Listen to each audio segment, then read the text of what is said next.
The candles had barely been lit when Eleanor Hastings heard the words that would change the direction of her entire life. "You will marry the Duke by the end of this month," her father said, not looking up from the papers on his desk. "The arrangement has already been signed."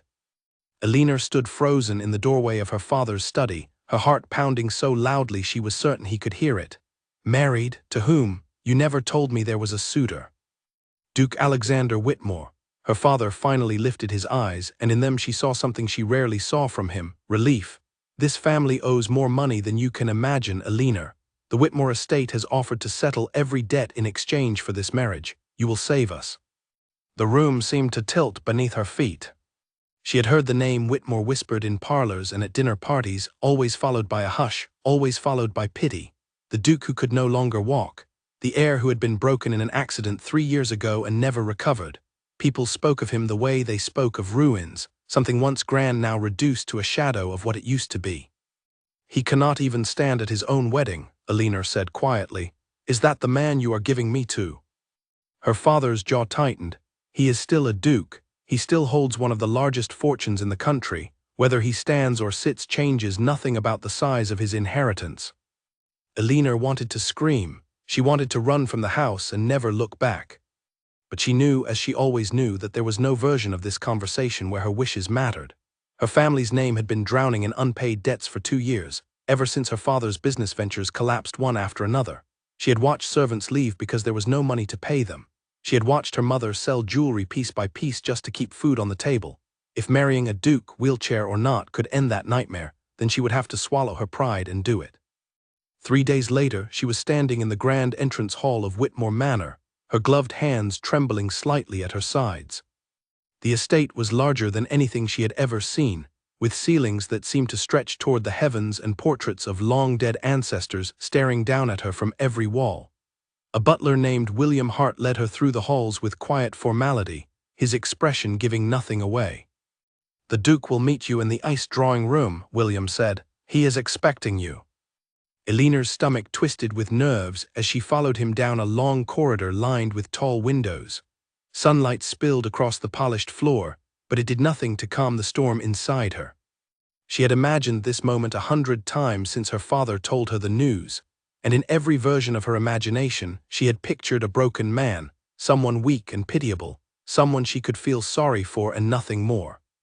What she found in the drawing room was nothing like what she expected. Duke Alexander Whitmore sat near the window in a wheelchair of dark polished wood, but there was nothing broken about the way he held himself. His shoulders were straight, his gaze sharp and unflinching, and when he looked at her, Eleanor felt an odd sensation, as though he were studying her the way a general studies a map before battle. "Miss Hastings," he said, his voice low and even, "please sit." She sat across from him, unsure of what to say. The silence between them stretched long enough to become uncomfortable.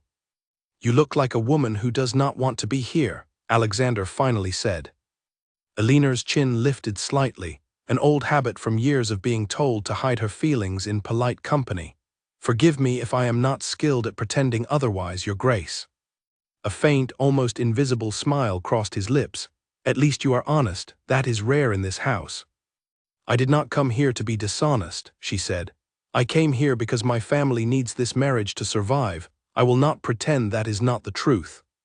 He studied her for a long moment, his dark eyes unreadable. "Then we understand each other perfectly. I did not ask for a wife who loves me. I asked for a wife who understands duty. It seems fate has given me exactly that." Something about the flatness in his voice unsettled her, though she could not name why.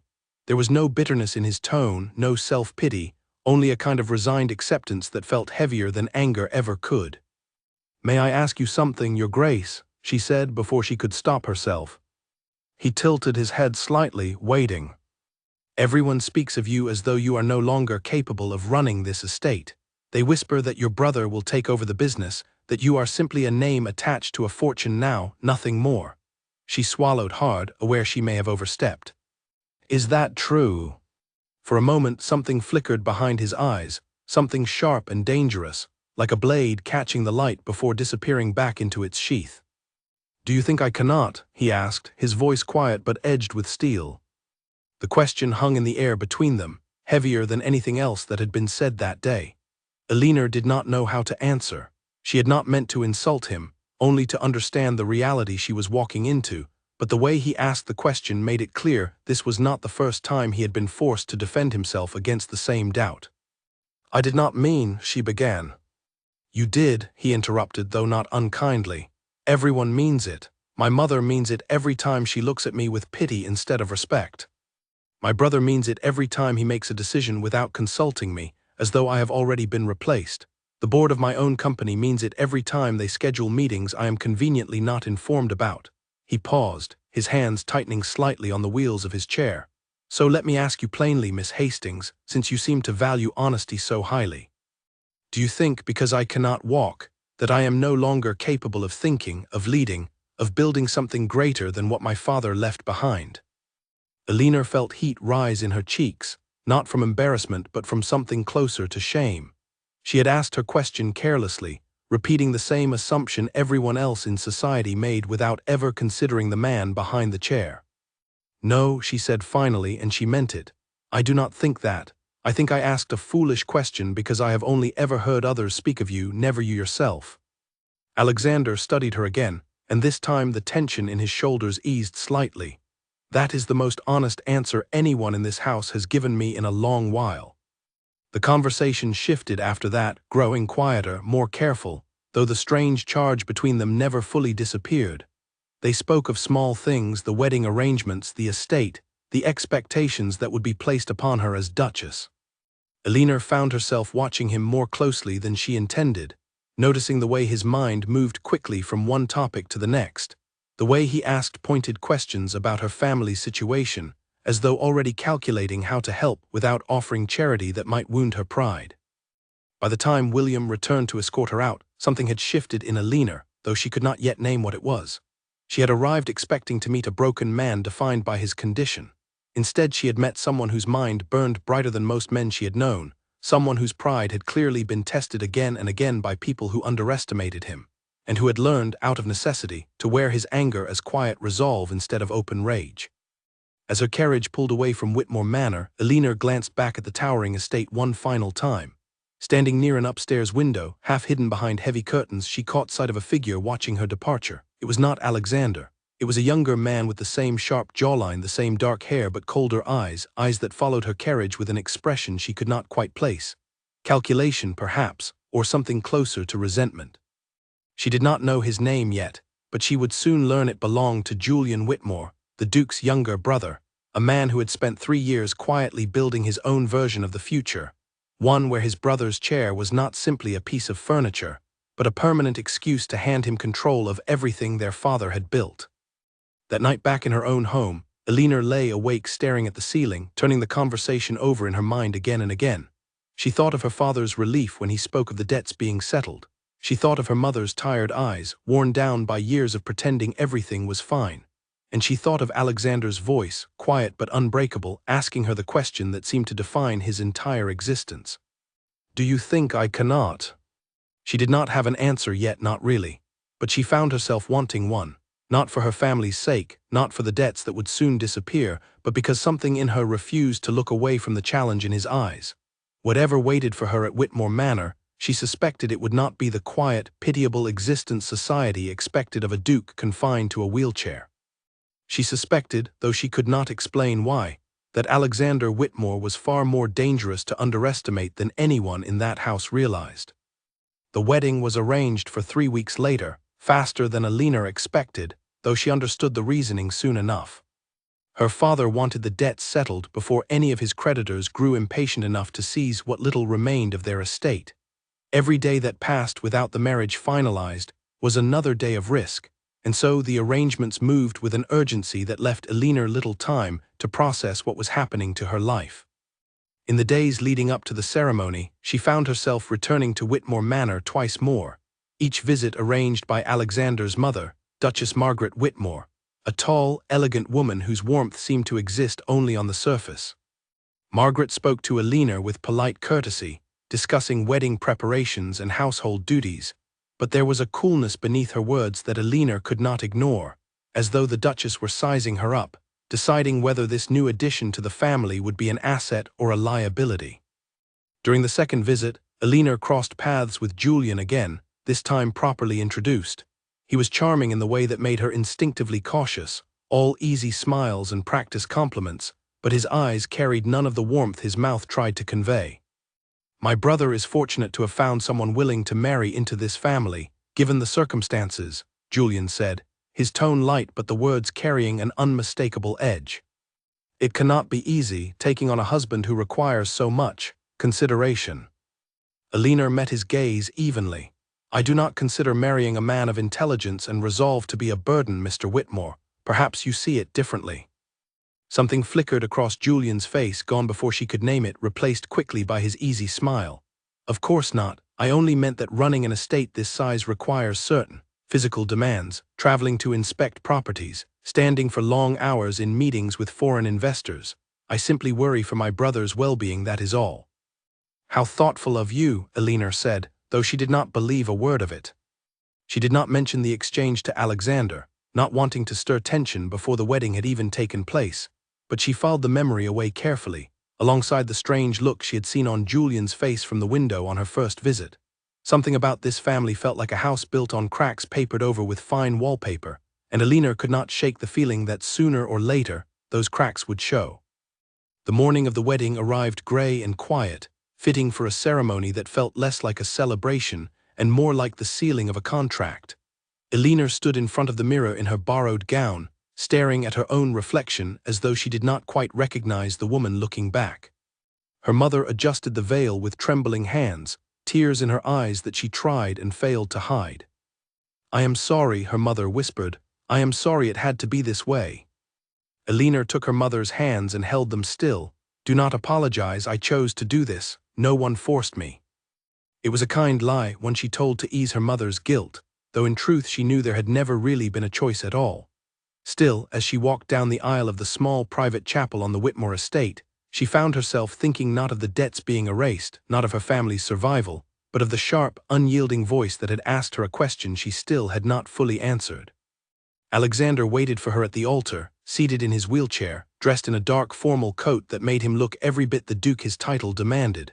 When their eyes met, something passed between them, not love, not yet, but a quiet acknowledgement, two people bound together by circumstance, both determined not to be crushed beneath the weight of it.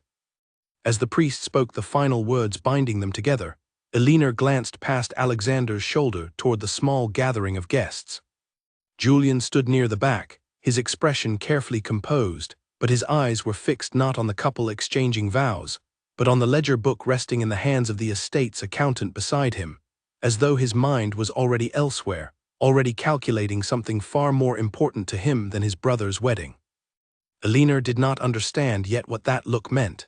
She only knew, deep in her bones, that the real story of Whitmore Manor was only just beginning, and that whatever waited for her within those walls would test every ounce of courage she possessed.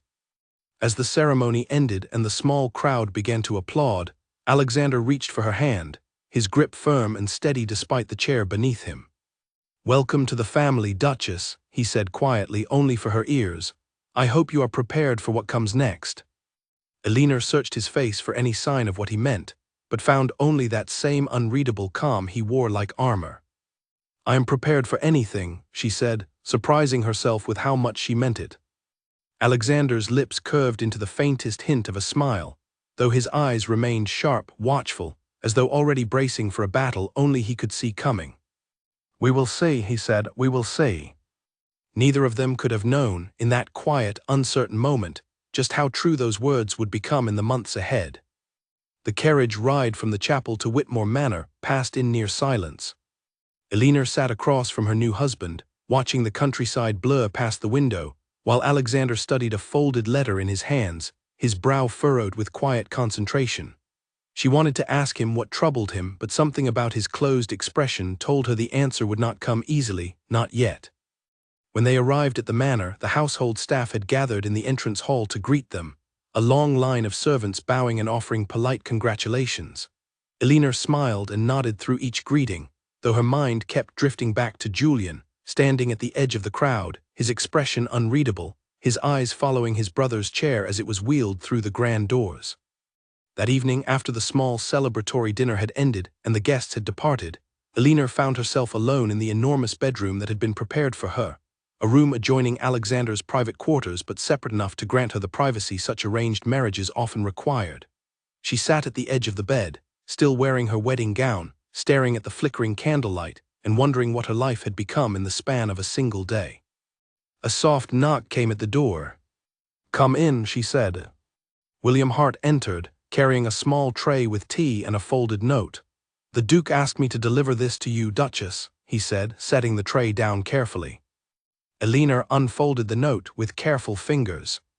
The handwriting was neat, precise, betraying none of the exhaustion she imagined he must feel after such a long day.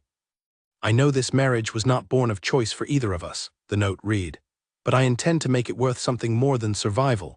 If you are willing, I would like to show you the truth of this estate, not the version my family presents to the world, but the one only a handful of people understand. Meet me in my study tomorrow morning. I think you deserve to know exactly what you have married into." Elena read the words twice, her heart beating a little faster with something that felt dangerously close to anticipation. Whatever waited for her at Whitmore Manor, she was beginning to understand that it would be far more complicated and far more compelling than she had ever imagined on the day her father first spoke the words that would change her life forever.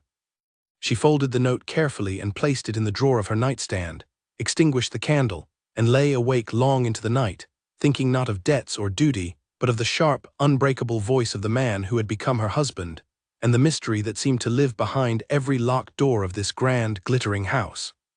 Morning came sharp and cold, sunlight cutting through the curtains of Elena's new bedroom like a blade.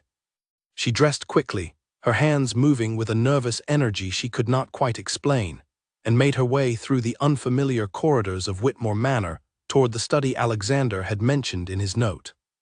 She found the room at the end of a long hallway on the ground floor, tucked away from the main living quarters, almost hidden. The door was slightly open, and through the gap she could see Alexander seated behind a heavy wooden desk covered in papers, ledgers, and maps marked with small red pins scattered across various regions of the country. "You came," he said, not looking up from the documents in front of him. "You asked me to," Elena replied, stepping inside. He gestured toward the chair across from his desk, and she sat, studying him carefully. There was an intensity to him this morning that had not been present during their previous meetings, a sharpness in his eyes that reminded her of a man preparing for war rather than a duke reviewing household accounts. "What you saw yesterday," he began, finally lifting his gaze to meet hers, "the wedding, the guests, the polite smiles, none of that is the real Whitmore family. That was a performance staged for the sake of appearances. What I am about to show you is the truth."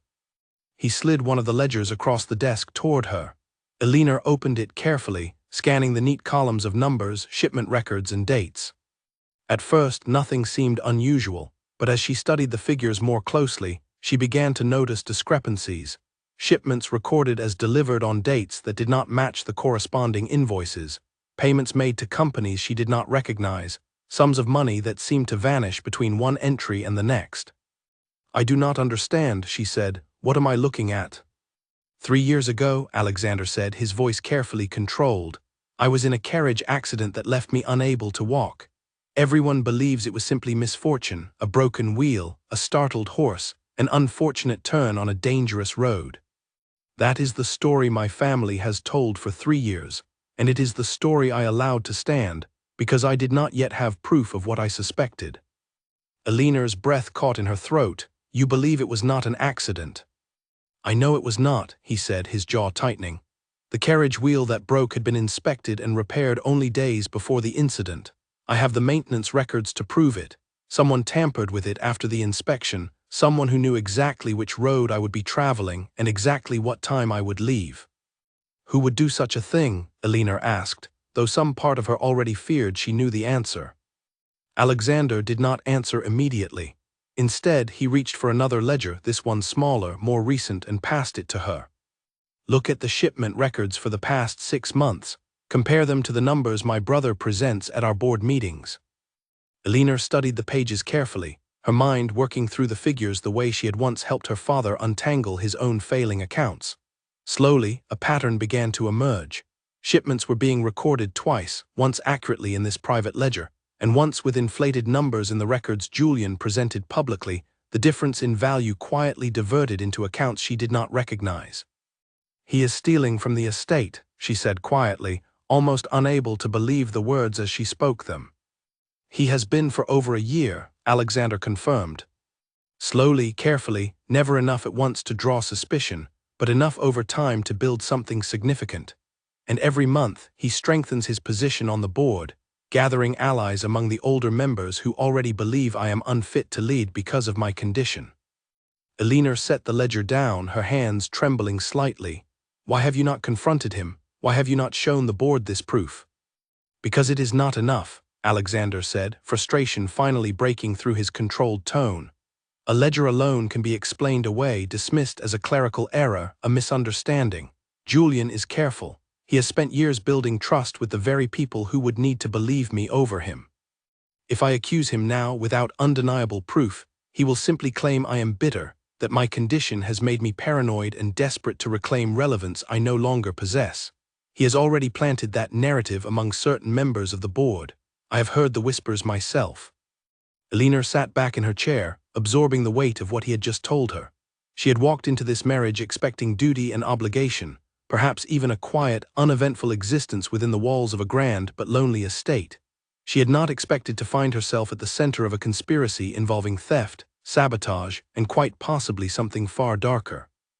"Why are you telling me this?" she asked. "You barely know me." "I could easily be someone who reports everything you have just said back to your mother, or worse, to Julian himself." Alexander studied her for a long moment, his expression unreadable. "Because I have spent 3 years surrounded by people who either underestimate me or actively work against me. My mother believes protecting the family name matters more than uncovering uncomfortable truths. The board members who remain loyal to me are growing fewer each month, worn down by Julian's charm and my own inability to attend meetings without exhausting myself proving I still deserve a voice in decisions that affect my own inheritance." He paused, his voice softening slightly. "You asked me a question yesterday about whether the rumors were true, whether I was capable of leading this estate. You did not ask it with malice.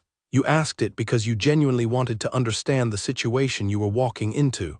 That kind of honesty is rare in this house, Elinor. I am choosing to trust it." Something warm settled in Elinor's chest at the sound of her name, spoken without the formal title that had defined every other interaction between them. She realized, sitting there in that quiet study surrounded by evidence of betrayal, that whatever this marriage had begun as, it was quickly becoming something far more complicated and far more important than either of them had anticipated. "What do you need from me?" she asked. Alexander leaned forward slightly, his eyes sharp with renewed purpose. "I need someone who can move through this house without raising suspicion. My every action is watched, reported, questioned. Julian has spies among the staff, people loyal to him who report my movements, my meetings, even my private conversations. But you are new. No one yet knows where your loyalties lie. That gives you an advantage I do not currently possess." "You want me to gather information," Elinor said slowly. "I want you to help me build a case so undeniable that even Julian's allies on the board cannot dismiss it," he said. "Shipment records from the ports, correspondence between Julian and the companies receiving these inflated payments. And if possible, any information regarding the accident itself, anyone who might have seen something unusual on the estate grounds the week before it happened."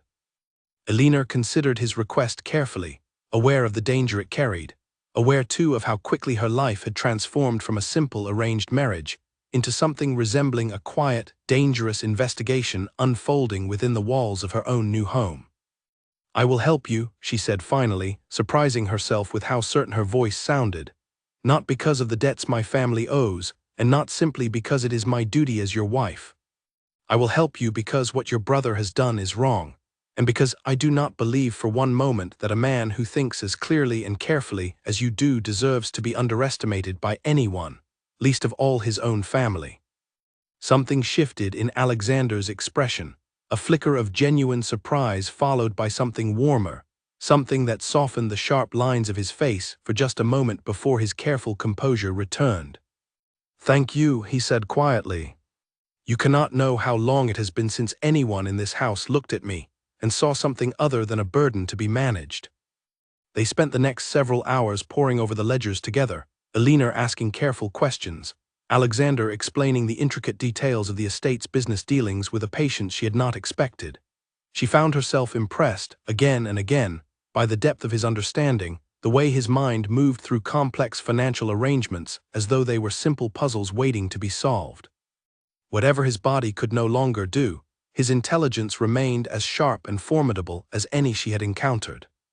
As the afternoon wore on, a soft knock interrupted their work. William entered, his expression carefully neutral, though Elena noticed a slight tension in his posture. "Forgive the interruption, Your Grace," he said, addressing Alexander. "Mr. Julian Whitmore has requested a meeting with the Duchess. He is waiting in the east parlor." Elena exchanged a quick glance with Alexander. His expression remained composed, but something flickered behind his eyes, a warning she understood without needing words. "Go," he said quietly, "but be careful what you say. He is more perceptive than his charm suggests." Elena nodded, gathering her composure before making her way to the east parlor, where Julian waited near the window, a cup of tea in hand, his posture relaxed in a way that felt deliberately performed rather than genuine. "Duchess," he said, smiling as she entered, "I hope my brother has not bored you already with estate business. He does have a tendency to lose himself in numbers and ledgers, especially since the accident. I suppose it gives him something to focus on, given his limitations." Elena kept her expression carefully neutral, remembering Alexander's warning. "Your brother strikes me as remarkably capable, Mr. Whitmore. I confess I do not understand the concern everyone seems to have regarding his ability to manage this estate." Julian's smile did not waver, though something behind his eyes sharpened. Of course, I only worry for his well-being. The stress of managing such a large fortune can be exhausting even for a man in perfect health. For Alexander, I fear it takes a far greater toll than he lets anyone see." "How considerate of you," Elena said, echoing the same words she had used during their first meeting, watching carefully for any reaction. Julian's eyes flickered with something unreadable before he set down his tea-cup, his tone shifting slightly, growing more direct. "I wanted to speak with you privately, Duchess, to offer you a piece of advice, one I hope you will consider carefully given your position in this family." "I am listening," Elena said. "This marriage was arranged out of necessity for both our families," Julian said. "I understand that, but I would encourage you not to become too involved in matters of business that do not concern you. My brother's condition makes certain decisions difficult for him, decisions I have taken on myself to spare him unnecessary strain. It would be unwise for you to interfere in arrangements you may not fully understand." Elena felt a cold clarity settle over her, recognizing the thinly veiled threat hidden beneath his polite words. He was warning her, testing to see whether Alexander had already begun sharing his suspicions with her. "I appreciate your concern, Mr. Whitmore," she said carefully, "but I have no intention of interfering in matters beyond my understanding. I am simply here to support my husband in whatever way he requires." Julian studied her for a long moment, his expression unreadable before his charming smile returned, as smooth and practiced as ever. "Of course. I am glad we understand each other, Duchess. I do hope you will enjoy your time here at Whitmore Manor." As Elena left the parlor, her heart pounding with a mixture of fear and determination, she understood with absolute certainty that the quiet, careful investigation she and Alexander had begun that morning was far more dangerous than either of them had initially acknowledged. Julian was not simply ambitious. He was watching, calculating, prepared to protect whatever secrets he had built with the same careful precision he used to build his lies. Whatever waited ahead for Elena within the walls of this grand and glittering estate, she understood now that there would be no turning back from the path she had chosen the moment she agreed to help her husband uncover the truth. A week into her new life at Whitmore Manor, Elena woke to the sound of raised voices echoing through the corridor outside her door. She rose quickly, wrapping a shawl around her shoulders, and stepped into the hallway just in time to see two maids hurrying away from the direction of the kitchens, their faces pale with alarm. "What has happened?" Elena asked, catching the arm of the younger girl. "The Duchess, Your Grace," the maid said, her voice trembling slightly. "She has dismissed one of the kitchen staff without warning. Poor Martha has worked here for 11 years. Elena made her way toward the kitchens, where she found Duchess Margaret standing rigid and composed near the pantry door, watching as an older woman gathered her few belongings into a small bag, tears streaming silently down her weathered face. "What is happening here?" Alina asked, keeping her voice steady despite the unease building in her chest. Margaret turned toward her, her expression unreadable. "A private household matter, Duchess, nothing that concerns you." "If it happens within these walls, it concerns me," Alina replied, surprising herself with the firmness in her own voice. Margaret's eyes narrowed slightly, though her composure did not break. Martha was found removing correspondence from the study without permission. "Whatever her reasons, I cannot allow such behavior to continue unchecked. Loyalty in this house must be absolute." Alina glanced toward the older woman who would not meet her eyes, her hands shaking as she clutched her small bag of belongings. Something about the scene felt wrong, staged almost, though Alina could not yet say why.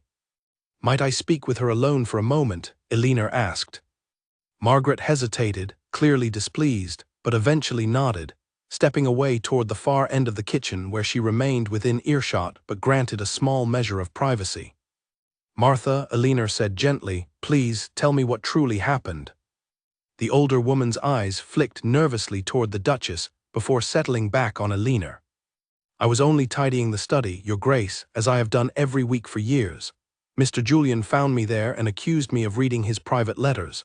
I never touched a single page, I swear it on my life, but he insisted I be dismissed at once, and the Duchess did not question him." Alina's stomach tightened with quiet fury. "Did you see anything unusual while you were in that room? Anything at all?" Martha hesitated, glancing again toward Margaret before lowering her voice to barely more than a whisper. "There was a letter on his desk, Your Grace, from a shipping company I did not recognize. I only glimpsed it for a moment before he entered the room, but I remember the seal was foreign, not one of the usual companies the estate does business with." Before Alina could ask anything further, Margaret returned, her expression sharp with impatience. "That is quite enough. Martha, you will collect your final wages from the housekeeper and leave the grounds by nightfall." Alina watched the old woman shuffle away, her heart heavy with an anger she had to carefully swallow.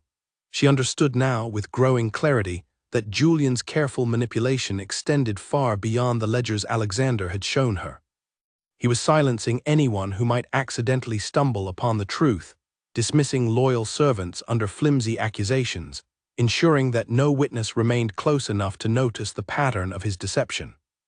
Later that afternoon, Alina sought out Alexander in his study, finding him deep in conversation with a woman she had not yet met, dressed simply but with an alert, intelligent expression that reminded Alina faintly of herself. "Alina," Alexander said, gesturing her inside, "this is Grace Bennet, my late father's former secretary. She has remained loyal to this family through every difficulty of the past 3 years, often at great personal risk." Grace offered a warm smile, though her eyes carried a wariness that spoke of long practice in careful discretion. "Duchess, I have heard much about you already, mostly from William, who does not easily offer his approval to newcomers. You must have made quite an impression." Alina felt a small measure of relief at the warmth in Grace's voice, a welcome contrast to the coldness she had grown accustomed to within these walls. "I am glad to have an ally, Miss Bennet. This house has proven far more complicated than I anticipated." "Complicated is a generous word for it," Grace said, her smile fading slightly. "I have watched this family unravel slowly since the accident. I have long suspected certain truths I could never prove, but perhaps together we finally have enough information to bring them into the light."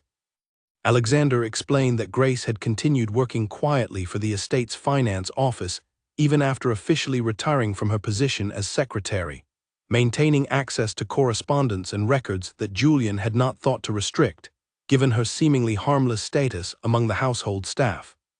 "I told her about Martha," Alina said, turning back to Alexander. "Julian dismissed her this morning after finding her in his study. She mentioned a letter from an unfamiliar shipping company, one bearing a foreign seal." Grace's expression sharpened with sudden interest.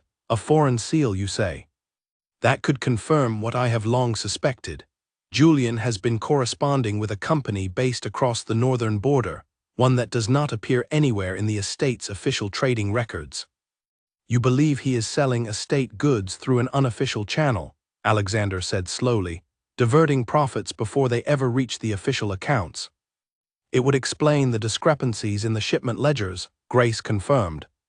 If he is arranging separate deals outside the estate's official contracts, using our resources and reputation, but keeping the profits entirely for himself, that would represent theft on a scale far greater than anything the current ledgers alone could prove. Elinar's mind raced, piecing together the fragments of information gathering steadily around them. If we could find correspondence confirming this arrangement, proof that Julian has been secretly dealing with this foreign company using estate resources, that would be far more difficult for the board to dismiss than simple numerical discrepancies.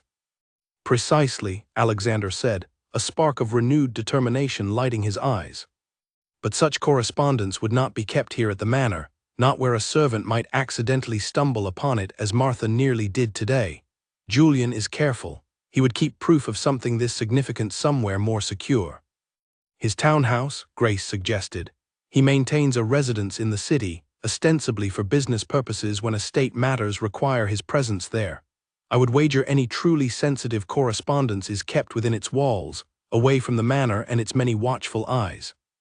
The three of them spent the remainder of the afternoon discussing possibilities, carefully weighing the risks of investigating further against the danger of drawing Julian's suspicion. Elinar found herself growing more comfortable in Alexander's presence with each passing hour, the careful formality between them slowly softening into something closer to genuine partnership. He listened to her ideas with real consideration, rarely dismissing her suggestions outright, instead building upon them with his own sharp insight, creating a rhythm between them that felt, to Elinar's quiet surprise, remarkably natural. As evening approached, Grace excused herself to return to the finance office before her absence grew noticeable, leaving Elinar and Alexander alone in the study, the fading light outside casting long shadows across the room. You handled Martha's dismissal with more compassion than anyone else in this house would have shown, Alexander said quietly, watching her with an expression she could not quite decipher. My mother would have simply let her go without a second thought. She did not deserve to be treated so carelessly, Elinar said. None of the people caught in the middle of your family's conflict deserve that. No, Alexander agreed, they do not. I am sorry that you have been drawn into this so quickly, Elinar. I did not intend for our marriage to become quite so complicated so soon. Elinar considered his words carefully before responding. I would rather face complicated truths alongside you than live a quiet, comfortable lie surrounded by people I cannot trust. I chose this path when I agreed to help you. I do not regret that choice. Something in his expression shifted then, the careful walls he kept around himself softening just slightly, revealing a glimpse of the man beneath the composed exterior he presented to the rest of the world. Not many people would say such a thing to a man in my position. Then perhaps you have simply been surrounded by the wrong people, Elinar said gently. The silence that followed felt different from the careful, formal silences that had defined their earlier interactions. This one felt warmer, charged with something neither of them fully acknowledged yet, though Elinar suspected, watching the way Alexander's eyes lingered on hers a moment longer than necessary, that she was not the only one who felt it. Their quiet moment was interrupted by the sound of hurried footsteps in the corridor outside. William appeared in the doorway, his expression grave. Your Grace, he said, addressing Alexander directly, I have just received word from the port authority. There has been an incident involving one of the estate's cargo vessels. They are requesting someone from the family attend immediately to address certain irregularities discovered during a routine inspection. Alexander's expression darkened with sudden focus. What kind of irregularities? They would not say more over correspondence, Your Grace, only that the matter is urgent and requires immediate attention. Elinar watched Alexander's jaw tighten, his mind clearly already working through the possibilities. Julian handles all matters related to shipping and cargo. If there is a problem at the port, he will already know about it, likely before we do. Then we must reach the port before he has the opportunity to smooth over whatever has been discovered, Elinar said, rising to her feet with sudden urgency. Alexander glanced at her, a flicker of surprise crossing his features. You intend to accompany me? I intend to help you in whatever way that requires, Elinar said firmly. If there is evidence at that port that could support our case, I would rather see it with my own eyes than wait here for a second-hand account that Julian may have already found a way to alter.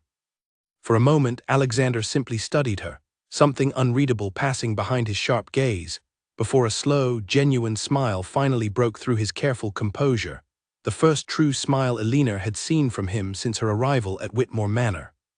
"Very well, Duchess," he said, "let us go uncover whatever truth is waiting for us." As William hurried away to arrange the carriage, Elena felt a strange thrill mixing with her apprehension, the sense that whatever waited for them at the port would mark a turning point in the quiet, dangerous investigation they had begun together. She did not yet know what irregularities the inspectors had discovered, but she understood, with growing certainty, that every piece of evidence they uncovered brought them one step closer to exposing the truth Julian had worked so carefully to bury.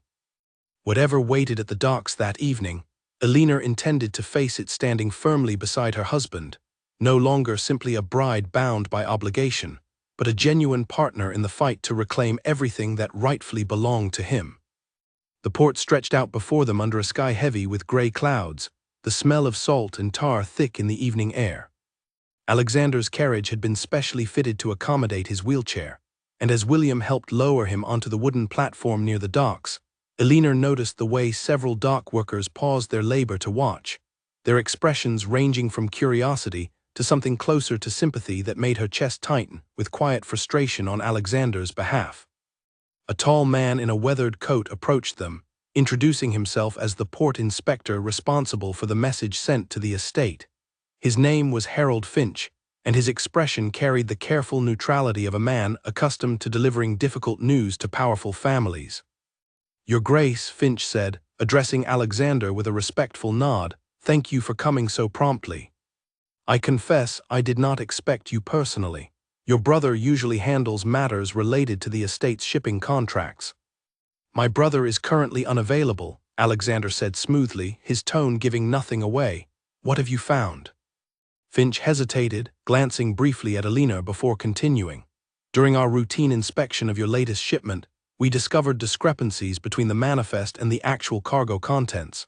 Several crates listed as containing textile goods were instead found to contain finished manufactured products, goods that carry a significantly higher tariff rate than what was declared."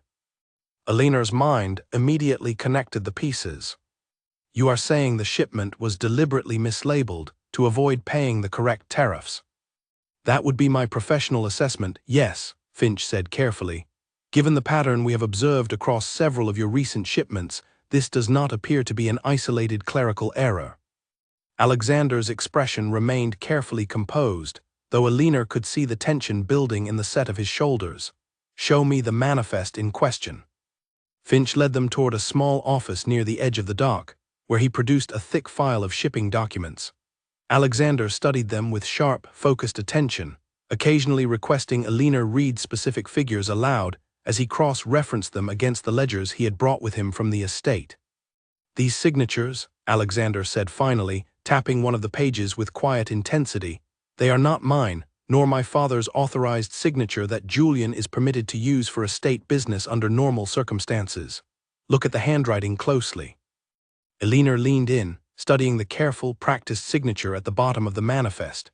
It was clearly meant to resemble Alexander's own signature, close enough to pass a casual glance, but subtly different in the way certain letters curved, a forgery skilled enough to fool port officials but not skilled enough to fool the man whose name it was meant to imitate.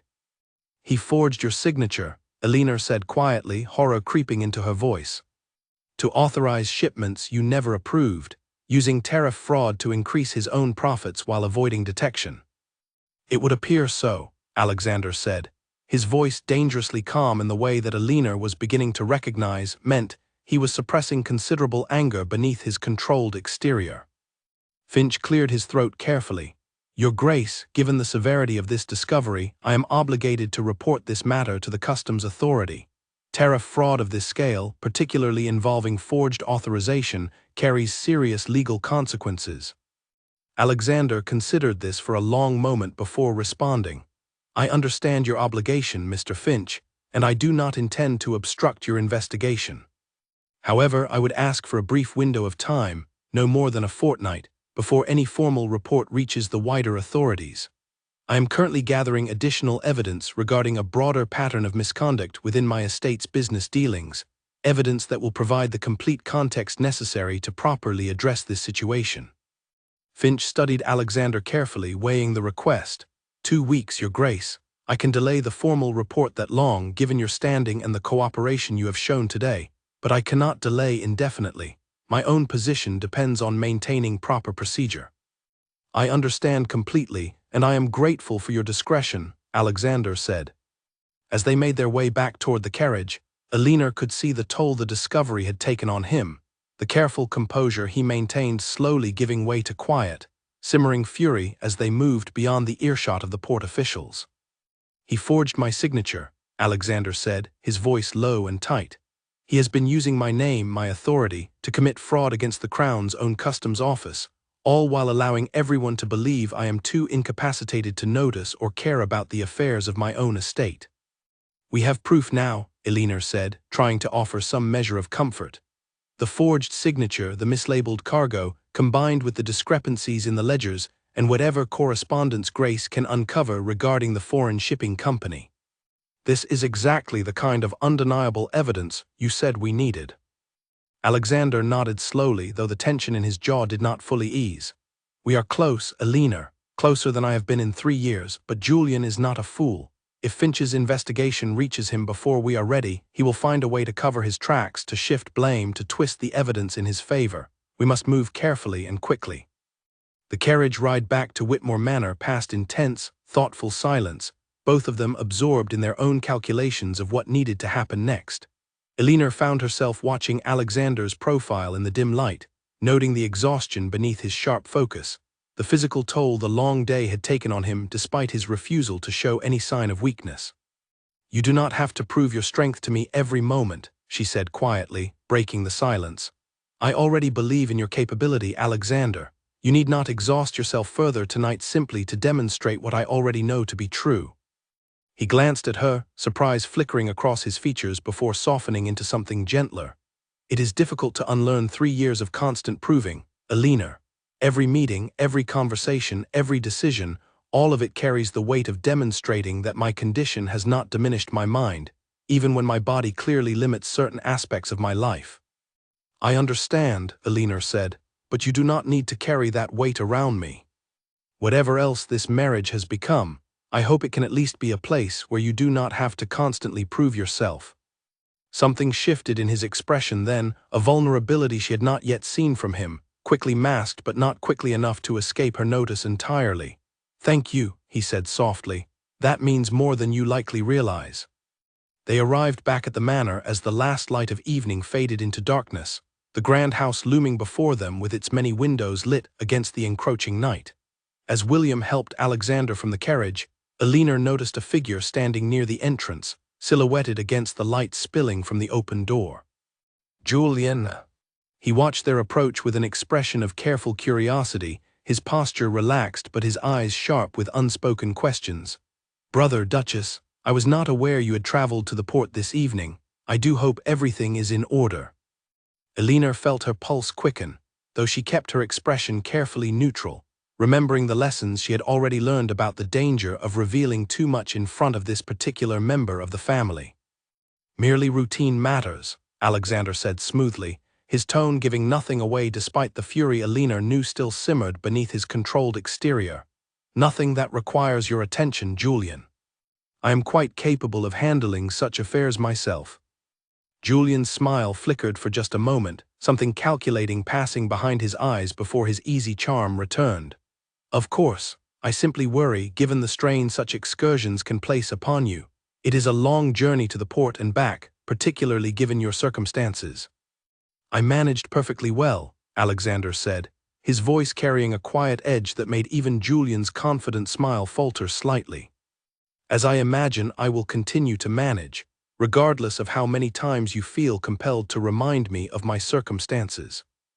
The tension between the two brothers crackled in the evening air, and Alina found herself holding her breath, waiting to see whether Julian would press further or retreat behind his careful mask of concern. After a long moment, he simply inclined his head, his expression settling back into practiced neutrality. "Of course, brother, I only wish to help in whatever way I can. Good night to you both." As Julian disappeared back into the house, Alina let out a slow breath, the tension in her shoulders finally easing slightly. "He suspects something." "He has suspected something for weeks now," Alexander said quietly, watching the empty doorway where his brother had stood moments before. "The question is whether he suspects enough to act before we are ready to expose him." That night, as Alina prepared for bed, her mind churning with everything the day had revealed, she found herself thinking not of the danger ahead, nor even of the mounting evidence against Julian, but of the quiet vulnerability she had glimpsed in Alexander during their carriage ride home. Whatever this marriage had begun as, whatever practical necessity had first bound them together, Alina understood now that something far more significant had begun to grow between them, something built not on obligation, but on genuine respect, shared purpose, and a trust that neither of them had expected to find within the cold, glittering walls of Whitmore Manor. She only hoped that whatever came next, they would have enough time to see their investigation through before Julian found a way to strike first. 3 days after the discovery at the port, Alina sat in the small parlor adjoining her bedroom, reviewing a stack of correspondence Grace had carefully collected from the finance office. Her eyes moved quickly across the pages, searching for any mention of the mysterious foreign shipping company, when a soft knock at the door interrupted her concentration. Sophie Marsh entered, the young woman who had been assigned as Alina's personal maid since her arrival at the manor. Sophie was quiet and efficient, rarely speaking unless spoken to, though Alina had noticed a nervous energy about her these past few days that seemed increasingly difficult to ignore. "Forgive me, Duchess," Sophie said, her voice unusually strained. "I did not mean to intrude." "You are not intruding," Alina said gently, setting the papers aside and studying the young woman more carefully. "Is something troubling you, Sophie?" Sophie hesitated, glancing toward the closed door as though checking whether anyone might be listening. "I do not wish to overstep, Duchess, but I feel I must tell you something, even if it means risking my position here." Alina's stomach tightened with sudden apprehension. "Please tell me." "Mr. Julian Whitmore approached me yesterday," Sophie said, her voice barely above a whisper. "He asked me to report anything unusual regarding your activities, particularly any correspondence you receive or any visits to the Duke's study. He offered payment in exchange for my cooperation." Alina felt a cold chill settle over her, though she kept her expression carefully composed. "What did you tell him?"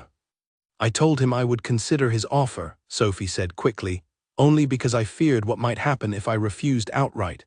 But I have no intention of betraying your trust, Duchess. I only wish to warn you so that you might take whatever precautions you feel necessary." Alina studied the young woman carefully, weighing the sincerity in her nervous expression against the very real danger that this could be exactly the kind of manipulation Julian excelled at, planting a false ally to gain her trust before extracting information for his own purposes. "Thank you for telling me, Sophie," Alina said carefully. "I will remember your honesty." After Sophie left, Alina sat alone for a long while, turning the conversation over in her mind. She could not yet be certain whether Sophie's warning represented genuine loyalty or a carefully constructed trap, but either way, the message was clear enough. Julian's suspicions had grown sharper, and his methods of gathering information had become more aggressive. She found Alexander in his study later that afternoon, and relayed the conversation carefully, watching his expression darken with each detail. "He is growing desperate," Alexander said once she had finished. "Desperate men make mistakes, but they also become more dangerous, less predictable. We must assume that from this point forward, every conversation within these walls carries the risk of being reported back to him." "What do we do?" Alina asked. "We accelerate our timeline," Alexander said, his mind already working through the possibilities. "I had hoped to gather more comprehensive evidence before confronting him, but if he is already growing suspicious enough to bribe household staff, we cannot afford to wait much longer." Grace arrived shortly afterward, her expression grave as she laid out a small collection of documents on Alexander's desk. "I finally found what we have been searching for," she said. "Correspondence between Julian and a company called Ashford Trading, based across the northern border. The letters confirm a private arrangement, separate from the estate's official contracts, where estate goods are shipped under falsified manifests, sold at inflated prices, with the profits split between Julian and the company's owners. Alina leaned over the desk, studying the letters carefully. The handwriting matched samples she had seen of Julian's correspondence during her earlier investigations, and the financial figures mentioned within the letters aligned precisely with the discrepancies they had already identified in the estate's ledgers. "This is exactly what we needed," Alexander said, though his relief was tempered by evident concern. "But if he discovers these letters are missing from wherever you found them, Grace, he will know immediately that someone within the household is working against him." "I copied them carefully and returned the originals to their place," Grace assured him. "He should have no reason to suspect anything is amiss, provided we act swiftly and do not give him time to notice discrepancies elsewhere." As the three of them continued reviewing the evidence, carefully organizing everything into a comprehensive case that could withstand scrutiny from even the most skeptical board members, a sudden commotion in the hallway outside drew their attention. Raised voices, hurried footsteps, and then the study door burst open without warning. Duchess Margaret stood in the doorway, her face pale with barely restrained fury, Julian standing just behind her shoulder, his expression carefully arranged into one of concerned innocence that did not fully mask the sharp calculation in his eyes. "What is the meaning of this?" Margaret demanded, her gaze sweeping across the documents spread across the desk before settling on Alina with cold accusation. "Julian has just informed me that you have been conspiring against your own family, spreading dangerous accusations that threaten the reputation of this house." Alina's heart pounded, but she forced herself to remain calm, glancing toward Alexander for guidance. His expression had shifted into something hard and controlled, the same steely resolve she had witnessed during their very first conversation. "Mother," Alexander said, his voice carefully measured despite the tension evident in his posture, "I would ask that you close the door before we continue this conversation." Margaret hesitated, clearly unsettled by her son's calm authority, but eventually complied, closing the door with a sharp click that echoed through the tense silence of the study. "Julian has told me that you and your wife have been fabricating evidence against him," Margaret said, her voice tight with barely controlled emotion. "That you intend to accuse him of theft and fraud before the board, using forged documents to destroy his reputation out of some misplaced resentment over his role in managing the estate these past 3 years. Is that what he told you?" Alexander asked, his tone deceptively calm.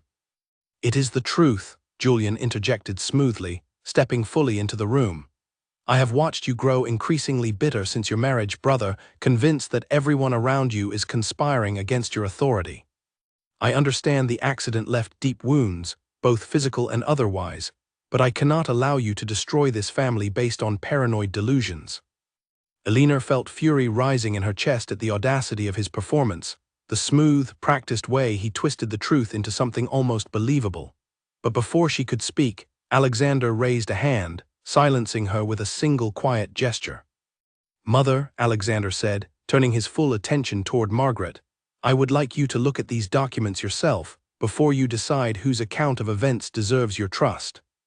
Margaret hesitated, clearly torn between her instinctive desire to protect Julian and the quiet, unwavering confidence in Alexander's voice.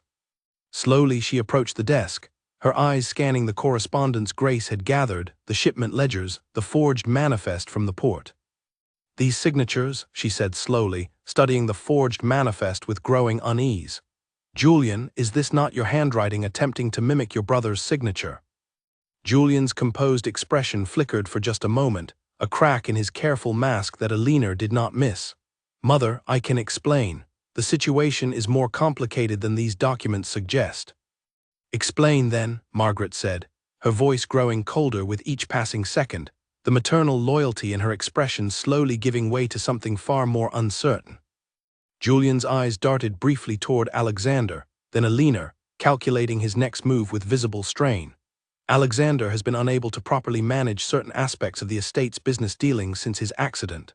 I have simply taken on additional responsibilities to ensure the family's continued prosperity, responsibilities that occasionally required me to sign on his behalf, purely as a formality, nothing more." "A formality," Alexander repeated, his voice quiet but edged with unmistakable anger. That happened to include tariff fraud at the port, discovered independently by customs officials, and a private trading arrangement with a foreign company that has funneled significant profits into accounts entirely separate from this family's official finances. Explain that, brother, if you can. The room fell into heavy silence. Margaret's gaze shifted slowly between her two sons, her expression a battlefield of conflicting loyalties, growing doubt, and dawning horror as the full weight of the evidence before her began to settle. Julian, she said finally, her voice barely above a whisper, tell me this is not true. For the first time since Alina had met him, Julian's carefully constructed composure fully cracked, something raw and desperate flashing across his features before he quickly regained control. Mother, everything I have done for this family. Alexander cannot lead this estate the way it needs to be led. I have simply ensured our continued success while he focuses on recovering. You forged his signature, Margaret said, her voice growing stronger, sharper, the shock in her expression slowly transforming into something closer to fury. You committed fraud in his name, risking not only this family's reputation but potentially serious legal consequences, and you expect me to believe this was somehow done for our benefit. Julian's jaw tightened, his charming mask finally slipping away entirely to reveal something colder underneath. I did what needed to be done, Mother, because no one else in this family was willing to face reality. Alexander cannot walk, he cannot travel easily, he cannot stand before foreign investors or negotiate in person the way this business requires. I have simply done what was necessary to keep this family from collapsing entirely. That was not your decision to make, Alexander said, his voice deadly quiet, more dangerous than Alina had ever heard it. Not through deception, not through fraud, not through forging my name without my knowledge or consent. Julian's eyes flashed with sudden, barely restrained anger. And what would you have preferred, brother? That I sit idly by while this family's fortune slowly crumbled because you were too proud to admit your limitations? I would have preferred honesty, Alexander said. I would have preferred you come to me directly, rather than secretly building an empire of lies behind my back, while allowing the entire household to believe I was too incapacitated to notice. The tension in the room stretched taut, dangerous, until Margaret finally stepped between her two sons, her expression exhausted, aged suddenly by the weight of the revelation before her. Enough, she said quietly, both of you. This matter cannot be settled through arguments in a private study. Alexander, if what these documents suggest is accurate, this must be brought before the board formally, with proper evidence presented for everyone to see. Alexander nodded slowly, his gaze never leaving his brother's face. That is precisely my intention, Mother. I have already begun preparing everything necessary. Julian's eyes widened slightly with something close to panic before he quickly composed himself, though the calculating gleam Alina had noticed from their very first meeting had returned, sharper now, more desperate. You would truly destroy your own brother's reputation, drag this family's name through scandal, all to prove a point. I am not trying to prove a point, Alexander said quietly. I am trying to reclaim what is rightfully mine, and to ensure that this family's fortune is protected from the very person who claims to have been protecting it all along. As Julian stormed from the room, his composure finally shattered entirely. Margaret remained standing near the desk, staring down at the evidence with an expression Alina could not quite decipher, somewhere between grief and dawning understanding. I owe you an apology, Alexander, Margaret said finally, her voice quieter than Alina had yet heard it. I have spent 3 years believing your condition made you less capable, less deserving of my full confidence. I see now how wrong I was. Alexander's expression softened slightly, though the weariness of the confrontation remained evident in his features. Thank you, Mother, but there will be time enough for that conversation later. Right now, we must prepare for what comes next. Julian will not simply accept defeat quietly. He will fight, and we must be ready for whatever he attempts. As Margaret left the study, still visibly shaken, Alina turned toward Alexander, relief and lingering tension warring within her chest. That went better than I expected, all things considered. Better, perhaps, Alexander said, but far from finished. Julian is cornered now, and cornered men are the most dangerous of all. We must move quickly to secure the board's support before he has time to construct some new defense. Grace, who had remained quietly observant throughout the entire confrontation, finally spoke. I will begin arranging a meeting with the board members most likely to support your case, Your Grace. We should move within the week, before Julian has time to rally his own allies against us. As the study fell quiet once more, Eleanor found herself standing beside Alexander, both of them staring at the scattered evidence across the desk, the culmination of weeks of careful investigation finally beginning to take shape into something powerful enough to change everything. "We are close," Eleanor said softly. "Closer than ever," Alexander agreed, his hand finding hers briefly atop the desk, a small, quiet gesture that carried far more weight than either of them acknowledged aloud. "Thank you, Eleanor. For believing in this, for believing in me, when so few others have."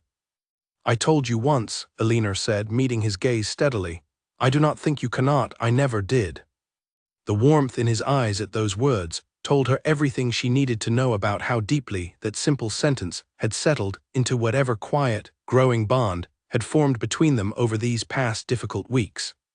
2 days later, a letter arrived at Whitmore Manor addressed to Eleanor's father, though it had been delivered directly to her attention first, as was customary for correspondence concerning the estate. She recognized the seal immediately, a money-lending house her father had once relied upon during the darkest years of his financial troubles, an obligation she had believed fully settled as part of her marriage arrangement. She opened the letter with growing unease, her eyes scanning the formal, threatening language within. The moneylender claimed a portion of the debt had been improperly recorded as settled, demanding immediate repayment of a substantial sum, or else legal action would be taken against her father's remaining assets. Eleanor's hands trembled slightly as she brought the letter to Alexander's study, where she found him reviewing correspondence with Grace regarding the upcoming board meeting. "This cannot be right," she said, passing him the letter. "The estate settled every debt my family owed before our marriage. I saw the documentation myself." Alexander read the letter carefully, his expression growing darker with each line.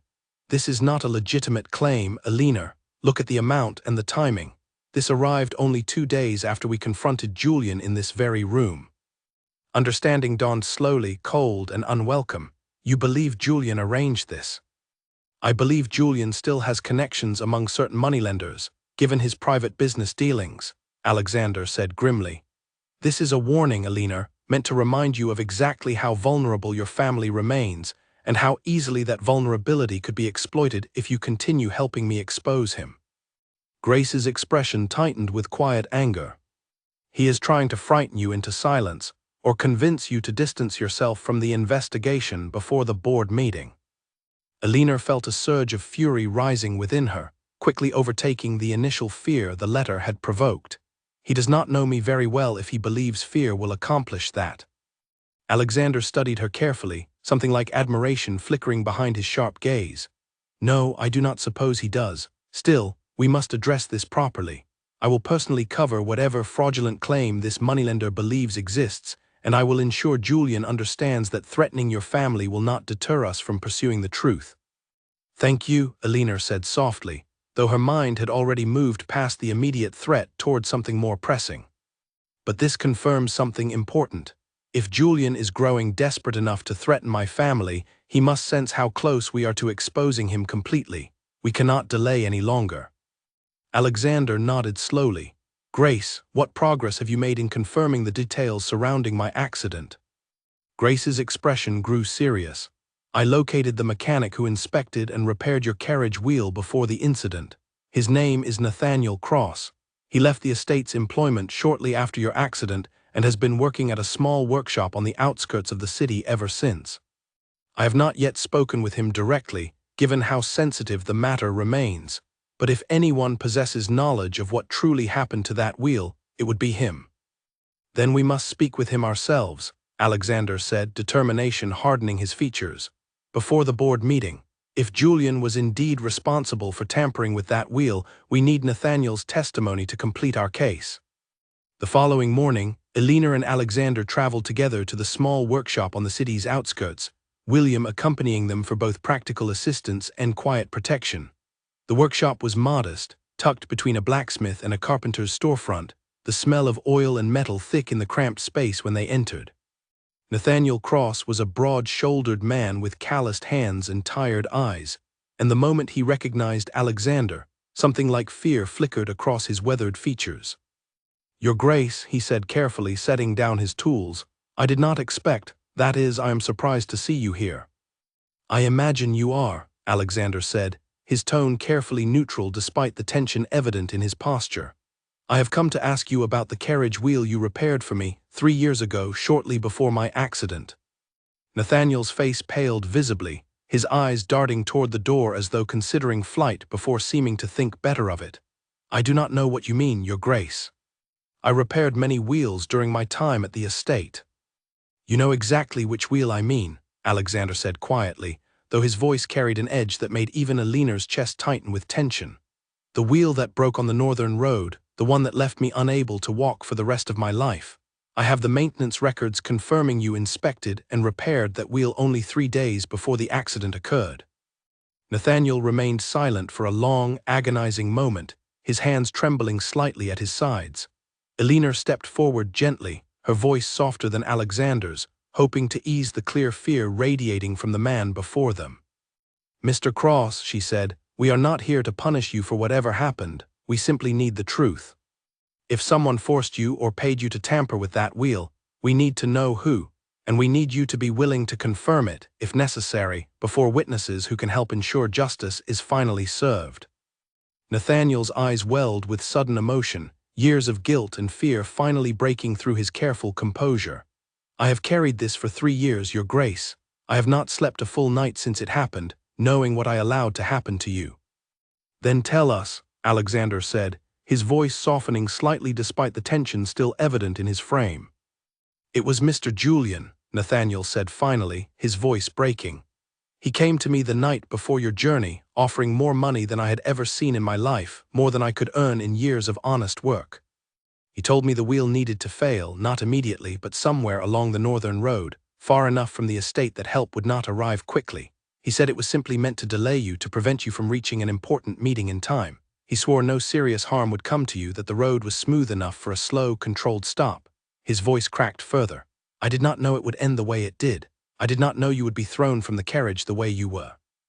I have hated myself every day since, but I was afraid, Your Grace. Afraid of what Mr. Julian might do if I refused, and later, afraid of what would happen to me if the truth ever came out." The workshop fell into heavy, suffocating silence. Elena watched Alexander's face carefully, bracing herself for an explosion of long-suppressed anger, but instead, his expression settled into something quieter, colder, more controlled than she had ever witnessed from him. "Would you be willing to confirm this testimony before witnesses?" Alexander asked slowly, "even knowing the consequences it may bring upon you?" Nathaniel wiped his eyes with the back of his hand, nodding slowly. "I should have confessed the truth 3 years ago, Your Grace. I owe you that much, whatever punishment follows. I am tired of carrying this weight alone." As they made their way back toward the carriage, Elena reached for Alexander's hand, offering silent comfort as the full weight of Nathaniel's confession settled over him. He had suspected sabotage for years, had gathered evidence pointing toward his brother's involvement, but hearing the confirmation spoken aloud, understanding fully that his own brother had deliberately arranged an accident that nearly cost him his life, carried a different, heavier kind of pain than mere suspicion ever could. "I am sorry," Elena said softly, once they were settled inside the carriage, William guiding the horses back toward the manor. "I suspected it," Alexander said quietly, staring out the window at the passing countryside. "I have suspected it for 3 years, but suspecting something and hearing it confirmed are entirely different experiences." He paused, his jaw tightening. "My own brother tried to kill me, Elena." Whatever twisted justification he offered Nathaniel, whatever lie he told himself to make the act feel less monstrous, the truth remains the same. He wanted me gone permanently so that he could claim everything that was never rightfully his. Elena squeezed his hand gently, offering what comfort she could. "Whatever he intended, he failed. You are still here, Alexander, still fighting, still leading, still proving every single day that he was wrong to underestimate you." Alexander turned to look at her then, something raw and grateful shining behind his tired eyes. "I do not know how I would have faced any of this without you standing beside me." "You will not have to find out," Elena said firmly. "Whatever comes next, we face it together." As the carriage continued its journey back toward Whitmore Manor, Alina found herself thinking of the board meeting waiting for them in just a few short days, of the evidence they had gathered piece by careful piece, until the full, undeniable truth of Julian's betrayal had finally taken shape. Whatever fear or uncertainty remained, she understood now with absolute clarity that justice was finally within reach, and that nothing, not threats, not fraudulent debts, not desperate lies, would stop them from claiming it. The days leading up to the board meeting passed in a blur of careful preparation, each hour consumed by organizing evidence, rehearsing arguments, and anticipating every possible defense Julian might attempt to mount against them. Alexander summoned his family's longtime lawyer, a sharp, methodical man named Edward Carter, to review everything they had gathered and ensure the presentation would withstand even the most rigorous scrutiny. Edward arrived at the manor on a gray afternoon, his expression professionally composed as he reviewed the documents spread across Alexander's desk, occasionally pausing to ask pointed questions that sharpened the clarity of their case even further. "This is comprehensive," Edward said finally, setting down the final ledger. The forged manifest alone would likely be sufficient grounds for the board to remove him from any position of financial authority within the estate.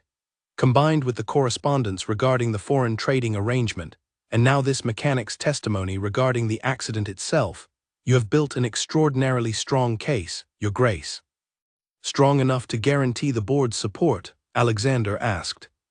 Edward hesitated slightly. "Strong enough that any reasonable, impartial board member should find the evidence undeniable. However, I must caution you that not every member of your board qualifies as entirely impartial.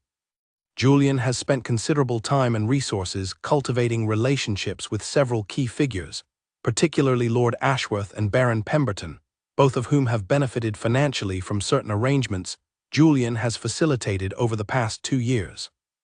Alina's stomach tightened at this news.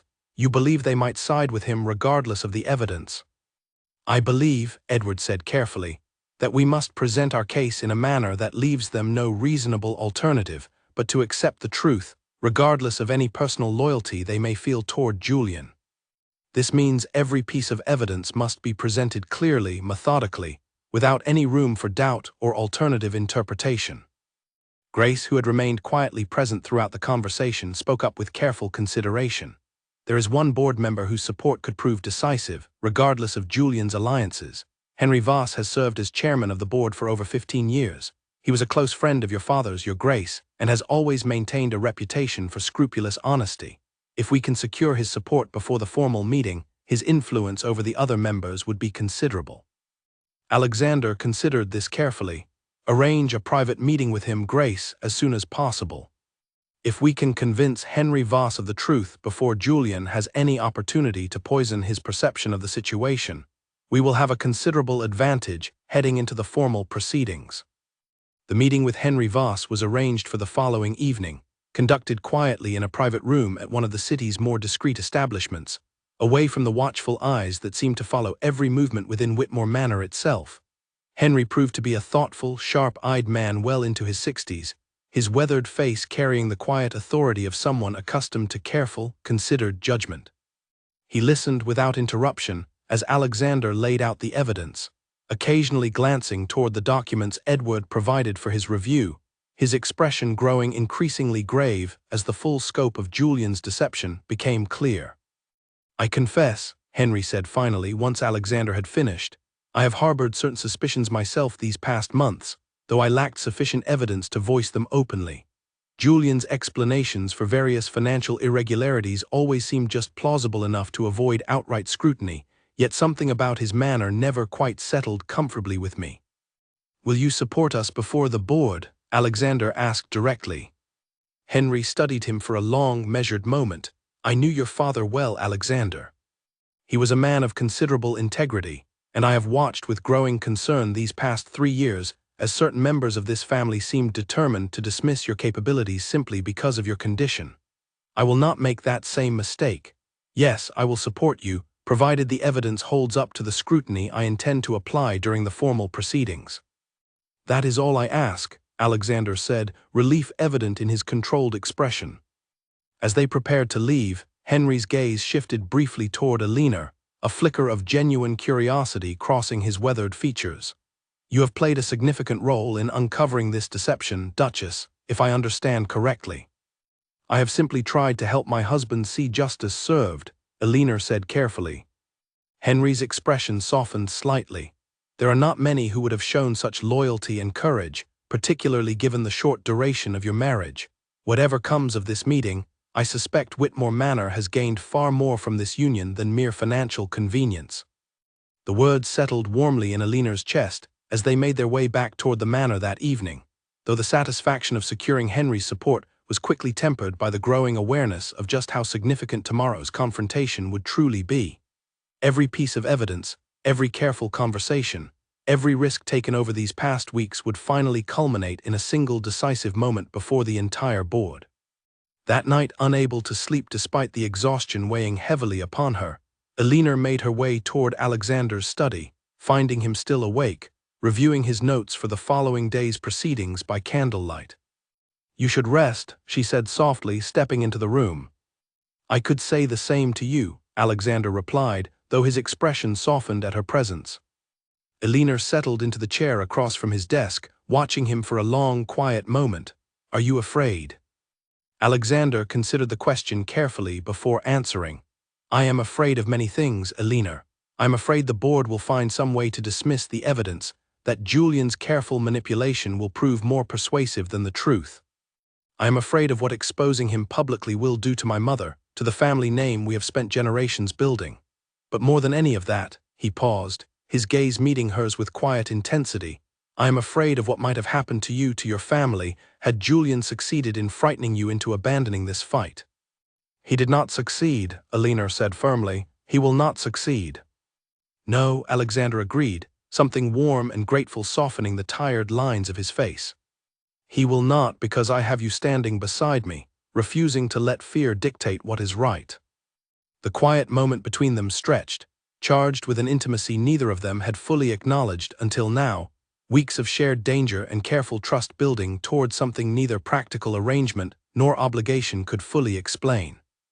"Elena," Alexander said softly, "whatever happens tomorrow, whatever the board decides, I want you to know that this marriage has become far more meaningful to me than I ever anticipated when we first met. You did not simply marry a broken man confined to a wheelchair. You married someone who intends to reclaim everything that rightfully belongs to him, and I could not have reached this point without your courage standing beside my own."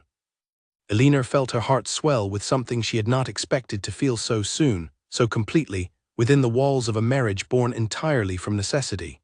"I did not marry a broken man, Alexander. I never believed that, not truly, not from the very first moment you asked me whether I thought you incapable. I married someone whose strength lives far beyond what his legs alone could ever measure." The silence that followed felt different from every silence that had come before, warm and full of unspoken understanding. Two people who had entered this arrangement as strangers now bound together by something far deeper than duty or debt. "Tomorrow," Alexander said finally, "we finish what we started." Together, Elena agreed. As she finally retired to her own chambers that night, Elena's mind remained restless, turning over every possible outcome the following day might bring. Yet beneath the anxiety, a quiet certainty had settled deep within her chest. Whatever the board decided, whatever consequences awaited Julian for his betrayal, she understood now that the man she had married, the man everyone else had so carelessly underestimated, possessed a strength of character and mind that no accident, no wheelchair, no cruel whispering society could ever diminish. Tomorrow, the entire board would finally see the truth she had recognized from their very first conversation together. The boardroom at Whitmore Manor had not hosted a full gathering of every member in over a year, yet by mid-morning, the long mahogany table was surrounded by every man whose signature carried weight over the family's fortune. Elena sat near Alexander's side, her hands folded tightly in her lap, watching as the remaining members filed in one by one, their expressions ranging from curious to openly skeptical. Julian arrived last, his composure carefully restored, though Elena did not miss the subtle tension in his jaw, the way his eyes swept the room searching for any sign of what was about to unfold. He took his seat near the far end of the table, offering a confident nod toward Lord Ashworth and Baron Pemberton, The two board members Edward had warned them might remain loyal to him regardless of the evidence presented. Henry Voss called the meeting to order with practiced authority, his gaze briefly meeting Alexander's with quiet reassurance before addressing the room. "We have gathered today at the Duke's request to address matters of considerable importance regarding the management of this family's estate. Alexander, the floor is yours." Alexander wheeled himself forward to the head of the table, and Alina watched with quiet pride as the room's attention shifted entirely toward him, the earlier skepticism in several faces slowly giving way to genuine curiosity as he began speaking with the same sharp, controlled authority she had come to know so well. "3 years ago," Alexander began, "I suffered an accident that left me unable to walk. In the time since, my brother Julian has taken on increasing responsibility for this estate's business affairs, citing my condition as justification for decisions made without my knowledge or consent." He paused, letting the weight of his opening settle over the room. "Today I intend to present evidence that these decisions were not made in good faith, but rather constitute a deliberate, sustained pattern of fraud, theft, and deception perpetrated against this family and this estate." Murmurs rippled through the room. Julian's expression remained carefully composed, though Alina noticed his hands tighten slightly against the edge of the table.